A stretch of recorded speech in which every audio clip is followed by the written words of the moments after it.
I am working in a subfolder.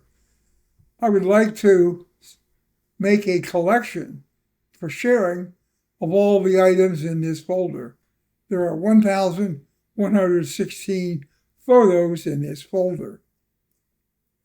Currently, to create a collection, I have to individually check off each item that I want to include in the collection. And by the way, when you're doing this, if you accidentally miss the check mark like that, you may get the one you were close to, but you lose all the rest. Imagine that happening after you've successfully checked off 1,115 of those items. Clicking the last one loses all your work.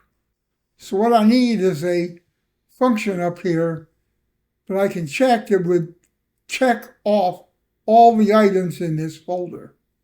Then I could go ahead and send them to a collection for sharing.